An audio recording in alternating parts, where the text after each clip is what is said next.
Hello everyone. क्या आपको भी ऐसा लगता है कि नेट का इतना बड़ा सिलेबस हम कैसे रिवाइज करें कि एग्जाम तक हमें सब कुछ याद हो? इसका बेस्ट सोल्यूशन लेके आई हूँ मैं। इसका सबसे बेस्ट सोल्यूशन यही है कि आप नेट से रिलेटेड पीवाईक्यू जितना ज़्यादा हो सके प्रैक्टिस कीजिए और वहाँ से जो रिलेटेड इंपॉर्टेंट टॉपिक्स है उसको आप नोट डाउन करके रखिए, ताकि एग्जाम के पहले आप उन इंपॉर्टेंट टॉपिक्स को एक बार नज़र दे के जा सके। ये आपको डेफिनेटली एग्जाम में हेल्प करेगा। So this is Priyanka, you educator, and आज हम पीवाईक्यू डिस्कस करने जा रहे हैं लास्ट 10 ईयर जो कि आपके नेट में आए हैं। एंड टॉपिक है हमारा माइक्रोब्स इन ह्यूमन वेलफेयर, जो कि एनसीईआरटी क्लास 12 का टॉपिक है। एंड इस साल जो रिवाइज सिलेबस आया है आपका नेट का, उसमें इस टॉपिक के वेटेज को बढ़ाया गया है, यानी कि मैक्सिमम 4 क्वेश्चन जो है इस टॉपिक से इस साल आ सकते हैं। चलिए स्टार्ट करते हैं आज का सेशन। सो क्वेश्चन नंबर 1 है, match the following list of microbes and their importance. चलिए मैच करते हैं। तो ये सारा इन्फॉर्मेशन आपके एनसीईआरटी में दिया हुआ है। अगर आप वो बुक को या वो नोट को अच्छे से रिवाइज करते हैं तो आपको ये सब इन्फॉर्मेशन मिल जाएगा। ठीक है, चलिए। तो सैक्रोमाइसिस सेरेविसेई जो है ये बेकिंग इंडस्ट्री में काम आता है, और दूसरा जो है ये इथेनॉल प्रोडक्शन इंडस्ट्री में काम आता है। ठीक है, तो यहाँ पे हम देखते हैं सैक्रोमाइसिस सेरेविसेई यहाँ पे मैच हो रहा है कमर्शियल प्रोडक्शन ऑफ इथेनॉल। ठीक है, तो ए का हो गया 3। ए का 3 यहाँ भी है, यहाँ भी है। सेकेंड देखते हैं मोनास्कस प्यूरप्यूरिस। मोनास्कस प्यूरप्यूरिस जो है वो एक बायोएक्टिव मॉलिक्यूल बनाता है जिसको कहते हैं स्टैटिन। ये स्टैटिन जो है ना, ये कॉम्पिटेटिव इनहिबिटर है। ठीक है, यानी कि ये एंजाइम के जगह पे बाइंड कर जाता है और एंजाइम को अपना काम नहीं करने देता है। तो कोलेस्ट्रॉल सिंथेसिस का जो प्रोसेस है, वहाँ पे जो एंजाइम काम करते हैं उस जगह पे स्टैटिन आके बाइंड हो जाता है और कोलेस्ट्रॉल सिंथेसिस को रोक देता है, जिसके वजह से हमारे बॉडी में फर्दर कोलेस्ट्रॉल सिंथेसिस नहीं होता एंड हमारा जो ब्लड कोलेस्ट्रॉल लेवल है वो भी धीरे धीरे कम होने लगता है। तो स्टैटिन का काम क्या है? ब्लड कोलेस्ट्रॉल लेवल को लो करना। ठीक है, तो मोनास्कस प्यूरप्यूरियस बी का हो गया 4। बी का 4 ढूंढिए यहाँ पे, ये रहा। तो ये आउट हो गया। पहले हमने 50% आउट किया, उसके बाद हमने एक और आउट कर दिया, तो एक ही ऑप्शन बचा 2। अब बाकी भी मैच कर लेते हैं हम लोग। Trichoderma polysporum. ट्राइकोडर्मा पॉलिस्पोरम एक इम्यूनो सप्रेसेंट एजेंट बनाता है जिसको कहते हैं साइक्लोस्पोरिन ए। ठीक है, ये जो है ना, मतलब जिस पेशेंट का ऑर्गन ट्रांसप्लांट हो रहा है उनको इम्यूनो सप्रेसेंट दिया जाता है ताकि उनके बॉडी में किसी भी तरह का रिजेक्शन जनरेट ना हो। ठीक है, तो ये हो गया हमारा का 1। सी का 1 देखिए ये रहा। एंड पॉली प्रोपियोनी बैक्टीरियम शर्मानी जो है ये स्विस चीज को राइपन करता है, तो ये हो गया डी का 1, सॉरी डी का 2। ठीक है, तो option 2 is the correct answer. चलिए नेक्स्ट क्वेश्चन की तरफ आते हैं। क्वेश्चन नंबर 2, यहाँ पे भी मैच द कॉलम है। चलिए मैच करते हैं। साइट्रिक एसिड लार्ज स्केल में प्रोडक्शन करने के लिए किसका यूज लिया जाता है? एस्परगिलस का। तो ए का हो गया 3। देखिए यहाँ भी 3 है, यहाँ भी 3 है, यहाँ भी 3 है। अब बाकी मैच करते हैं। साइक्लोस्पोरिन ए, अभी बताया मैंने ट्राइकोडर्मा इम्यूनोसप्रेसेंट जो है साइक्लोस्पोरिन ए इम्यूनोसप्रेसेंट है। तो ट्राइकोडर्मा बी का हो गया 1। देखिए यहाँ भी है, यहाँ भी है, इसमें नहीं है तो ये आउट हो गया। स्टैटिन मैंने बताया ब्लड कोलेस्ट्रॉल को लो करता है, मोनास्कस प्यूरप्यूरियस बनाता है इसको। तो सी का हो गया 4। सी का 4 ये रहा, तो करेक्ट आंसर ये है ना। ये तो आउट हो गया क्योंकि सी में 2 है। ब्यूट्रिक एसिड क्लॉस्ट्रिडियम ब्यूट्रिकम, तो option number 2 is the correct answer. ठीक है, चलिए क्वेश्चन नंबर 3 के तरफ आते हैं। Biochemical oxygen demand that is BOD may not be good index for pollution of water body receiving effluent from. अब देखिए क्या होता है कि जब वाटर या वेस्ट में ऑर्गेनिक वेस्ट ज़्यादा होता है ना, ऑर्गेनिक वेस्ट अगर ज़्यादा है किसी सीवेज में, तो उसका बीओडी भी हाई हो जाता है। बायोकेमिकल ऑक्सीजन डिमांड भी ज़्यादा हो जाता है, बिकॉज वहाँ पे एरोबिक बैक्टीरिया बहुत ज़्यादा होते हैं, तो उनका ऑक्सीजन डिमांड बढ़ जाता है। यानी ऑर्गेनिक वेस्ट जितना ज़्यादा होगा उतना ज़्यादा बैक्टीरिया काम करेंगे और उतना ज़्यादा ऑक्सीजन का डिमांड होगा, तो बीओडी जो है वो हाई हो जाता है। लेकिन जैसे जैसे ऑर्गेनिक वेस्ट कम होता है ना, वैसे वैसे बीओडी भी कम हो जाता है।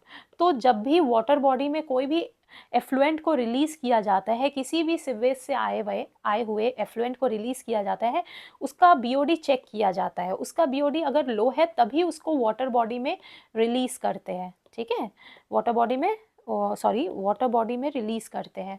नहीं तो अगर हाई बीओडी वाले सिवेज को वाटर बॉडी में रिलीज़ करेंगे तो क्या होगा, वो बहुत ज़्यादा पोल्यूशन क्रिएट करेगा, ठीक है।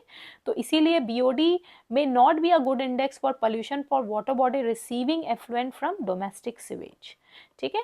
डोमेस्टिक सिवेज में यानी कि ह्यूमन एक्सक्रिएट जो होता है ना, उसमें ऑर्गेनिक वेस्ट बहुत ज़्यादा होता है और बैक्टीरियाज भी बहुत ज़्यादा होते हैं, तो इनका बीओडी बहुत हाई रहता है। तो ऐसे वेस्ट को जब हम नियर बाय वाटर बॉडी में डालेंगे तो वो वाटर बॉडी को बहुत हाईली पॉल्यूट करेगा, इसीलिए ये चेक किया जाता है, बीओडी लेवल चेक किया जाता है, ठीक है। चलिए नेक्स्ट आते हैं क्वेश्चन नंबर 4 की तरफ। विच of the following in sewage treatment remove suspended solid, ठीक है। अब थोड़ा सा हम लोग सीवेज ट्रीटमेंट को समझ लेते हैं। इसके दो जो है सीवेज ट्रीटमेंट जो है उसमें दो ट्रीटमेंट इन्वॉल्व होता है। एक होता है प्राइमरी ट्रीटमेंट और एक होता है सेकेंडरी ट्रीटमेंट, ठीक है। प्राइमरी ट्रीटमेंट में क्या होता है, जब वेस्ट सीवेज वेस्ट आता है तो उसको प्राइमरीली ट्रीट किया जाता है, यानी कि उसमें जितने भी फ्लोटिंग ऑब्जेक्ट्स होते हैं, फ्लोटिंग या सस्पेंडेड ऑब्जेक्ट्स होते हैं, उसको रिमूव करते हैं बाय फिल्ट्रेशन, ठीक है। और दूसरा, अगर कोई जैसे कि ग्रिट है, पेबल्स है या सैंड है, तो ये सारे क्या होते हैं, जो वेस्ट को अगर थोड़ी देर छोड़ दिया जाए तो वो नीचे जाके बैठ जाता है, इस तरह से मान लीजिए। तो नीचे जाके जितने भी हैवी ऑब्जेक्ट्स होते हैं ना वो बैठ जाते हैं, और ऊपर से जितने भी बड़े बड़े सस्पेंडेड ऑब्जेक्ट होते हैं वो निकाल दिए जाते हैं, ठीक है।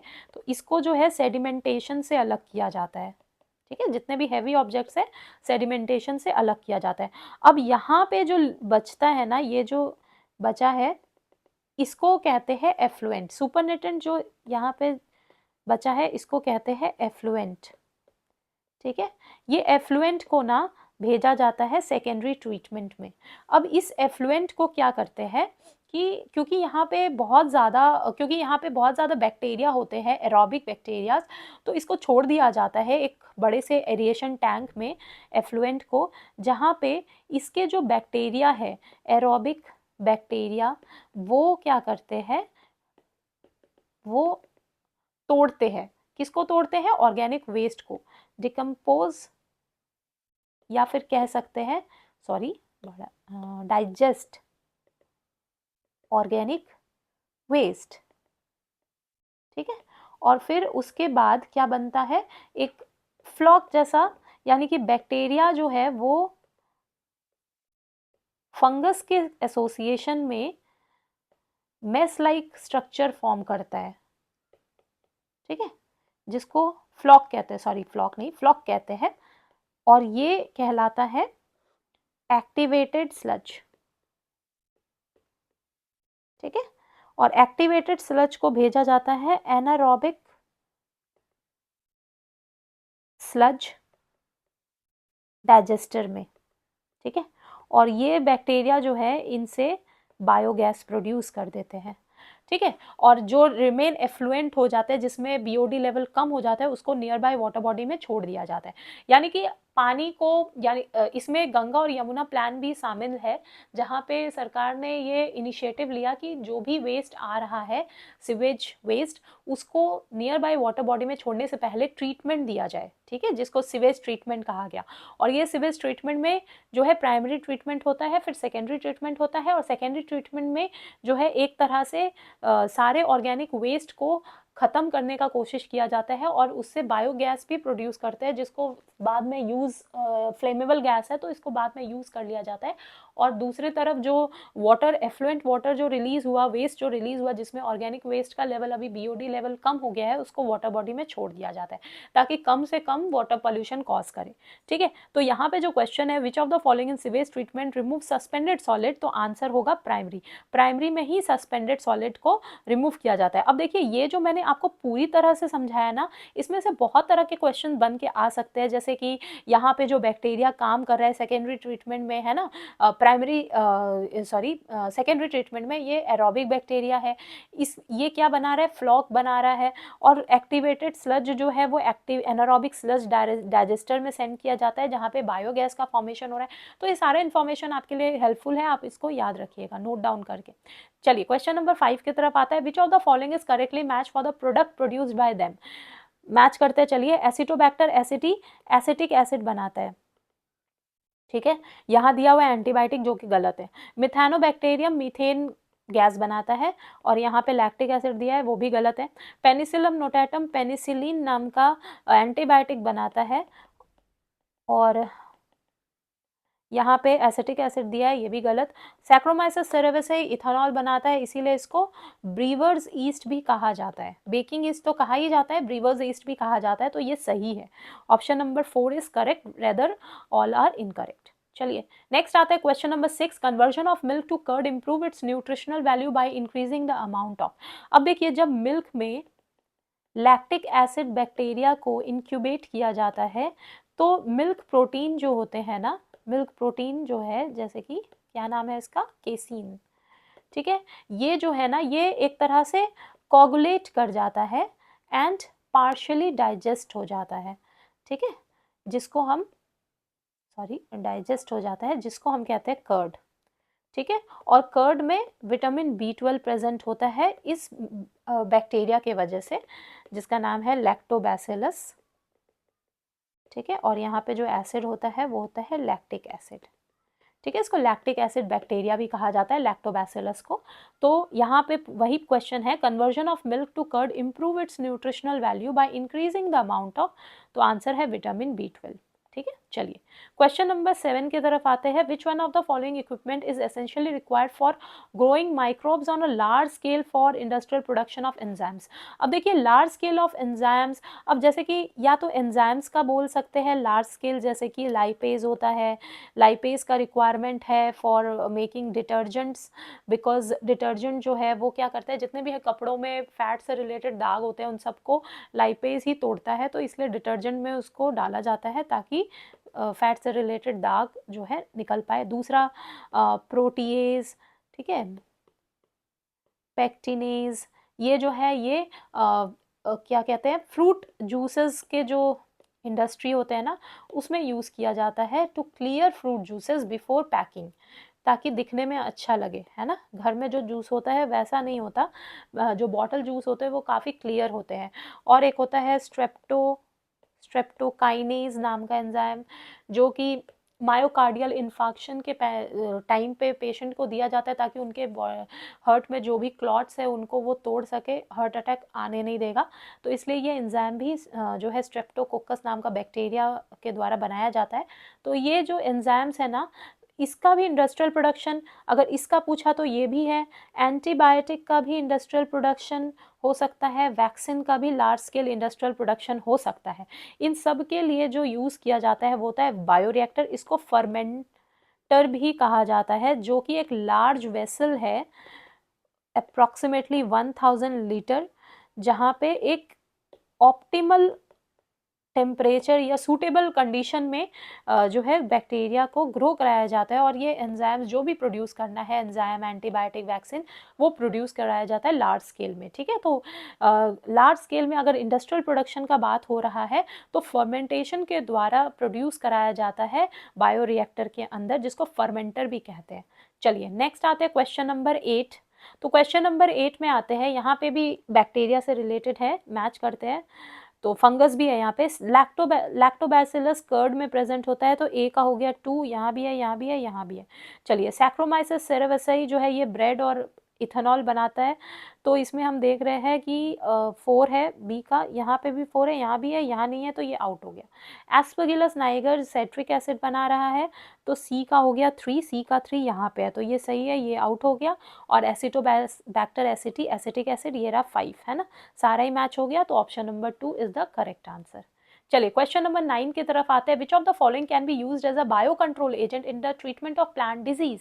अब देखिए, इसमें से कौन सा जो बायो कंट्रोल एजेंट के तौर पे यूज किया जा रहा है, तो आंसर है ट्राइकोडर्मा। ट्राइकोडर्मा जो है ना, वो एक तरह का फंगस है जो कि रूट इकोसिस्टम में पाया जाता है, और ये प्लांट को बचाता है, रेजिस्ट करता है, रेजिस्टेंस अगेंस्ट फंगल पैथोजन कह सकते हैं, फंगल पैथोजन ऑफ प्लांट्स। ठीक है, तो इन शॉर्ट कहेंगे तो प्लांट डिजीज से बचाता है ये। तो ट्राइकोडर्मा जो है ये साइक्लोस्पोरिन ए भी प्रोड्यूस करता है, ये भी याद रखिएगा आप लोग। तो ट्राइकोडर्मा जो है ये एक तरह का फंगस है जो कि रूट इकोसिस्टम में पाया जाता है प्लांट का, और प्लांट को फंगल पैथोजन से बचाता है। ठीक है, कोलेरा जो है ये एक तरह का एल्गे है, और ये प्रोटीन, हाई प्रोटीन कंटेंट है, इसीलिए इसको प्रोटीन सप्लीमेंट के तौर पे भी यूज़ किया जाता है, तो ये तो नहीं होगा। एनाबेना जो है ये एक तरह का साइनोबैक्टीरिया है जो कि फिक्स नाइट्रोजन, और लैक्टोबैसिलस कर्ड में प्रेजेंट होता है, बैक्टीरिया है ये, प्रेजेंट इन कर्ड। ठीक है, तो ये तीन तो नहीं है, यही है ट्राइकोडर्मा। ओके, चलिए क्वेश्चन नंबर 10 की तरफ आता है। विच of the following is a commercial blood. ये मैंने आपको बता दिया, देखिए ये सेकेंड टाइम पूछा है ना, ये काफ़ी बार ये क्वेश्चन आएगा, आप देखिएगा, ध्यान दीजिएगा। यहाँ से कुछ बैक्टीरिया से रिलेटेड और कुछ ये इससे रिलेटेड आपके देखेंगे बार बार क्वेश्चन पूछ रहा है। ठीक है, तो यहाँ पे आंसर है स्टैटिन। ठीक है, नेक्स्ट आते हैं question number 11। Select the correct group for bio control agents. अब देखिए क्या क्या है इसमें, बैसिलस थुरेन, ये तो सही है, बैसिलस बीटी जो है कुछ बैक्टीरिया होते हैं जो कि एक प्रोटीन बनाते हैं जिसको कहते हैं क्रिस्टल प्रोटीन। ठीक है, और ये बैक्टीरिया को बैसिलस थुरिनजिएंसिस बैक्टीरिया कहा जाता है, और ये प्रोटीन को क्राई प्रोटीन भी कहते हैं। और ये प्रोटीन को जब कोई लार्वा, बेसिकली कैटरपिलर जो होते हैं ना, वो जो, सॉरी लार्वा का स्पेलिंग गलत हो गया, ये लार्वा जब इसको खाते हैं तो लार्वा जो है वो मर जाते हैं। ठीक है, तो इसको कंट्रोल करने के लिए ये जीन को आइसोलेट किया गया। ठीक है, तो बीटी जीन्स जो है उसको इंक्यूबेट किया गया प्लांट के साथ, और फिर ये प्लांट जो है ये बन गया इसके साथ। जैसे कि एग्जाम्पल है बट कॉटन, जिसके पास ये जीन है, तो फिर रेजिस्टेंट हो गया ये प्लांट उस पर्टिकुलर इंसेक्ट के पेस्ट के तरफ। ठीक है, become resistant, plant become resistant. ठीक है, तो इस जीन की वजह से क्या हुआ, बायोटेक्नोलॉजी की हेल्प से ये जीन को प्लांट के साथ इंट्रोड्यूस कर दिया गया, और प्लांट जो है अब खुद ही ऐसा प्रोटीन बनाने लगा जो कि लार्वा के लिए हार्मफुल है, तो अब वो क्या हो गया, खुद ही रेजिस्टेंट हो गया। तो बीटी जो है ये तो सही है। टोबैको मोसेक वायरस नहीं होगा क्योंकि ये डिजीज कॉज करता है प्लांट में। एफाइड्स जो है वो इंसेक्ट है प्लांट का, ये भी नहीं होगा। सेकंड आते हैं तो ऑप्शन नंबर 1 तो नहीं होगा, है ना, क्योंकि सिर्फ एक ही राइट है, हमें तो पूरा तीनों राइट देखना है। सेकेंड है ट्राइकोडर्मा, ये तो मैंने अभी अभी बताया था कि ये फंगस है जो रूट एसोसिएशन में पाया जाता है, यानी रूट इकोसिस्टम में पाया जाता है और बचाता है वो। बैक्यूलोवायरस भी प्लांट को बचाता है अलग अलग पैथोजन से, पेस्ट से, और बैसिलस थुरिनजिएंसिस तो मैंने अभी आपको बताया। तो ये तीनों ही सही है, तो ये होगा option number 2 is the correct answer. Oscillatoria नहीं होगा बिकॉज ये क्या है, एक तरह का साइनोबैक्टीरिया है। राइजोबियम फ्री लिविंग सिम्बायोटिक है। राइजोबियम जो है वो रूट नोड्यूल में पाया जाता है और ये नाइट्रोजन फिक्स करता है। ट्राइकोडर्मा सही है लेकिन बाकी दो गलत है, इसीलिए नहीं होगा। 4 जो है इसमें ये भी ब्लू ग्रीन एल्गे है, ये फ्री लिविंग बैक्टीरिया है जो फिक्स करता है नाइट्रोजन, और ये न्यूक्लियोपॉलीहेड्रोवायरस एक तरह का बैक्लोवायरस ही है। तो ये तो सही है लेकिन बाकी दो गलत है, तो 4 भी नहीं होगा। ठीक, तो हम देख रहे हैं कि इसमें सही आंसर जो है वो है ऑप्शन नंबर 2, जिसमें तीनों ही एक तरह से बायो कंट्रोल एजेंट है। ठीक है, तो चलिए आज हम लोग यहीं तक करेंगे क्वेश्चंस। नेक्स्ट वीडियो होगा हमारा बाकी रिमेनिंग क्वेश्चन का। तब तक के लिए आप कनेक्टेड रहिए, सब्सक्राइब कीजिए मेरे चैनल को ताकि आपको नोटिफिकेशन मिलता रहे जब जब मैं नया वीडियो डालूँ तो। ठीक है, चलिए, थैंक यू एवरीवन।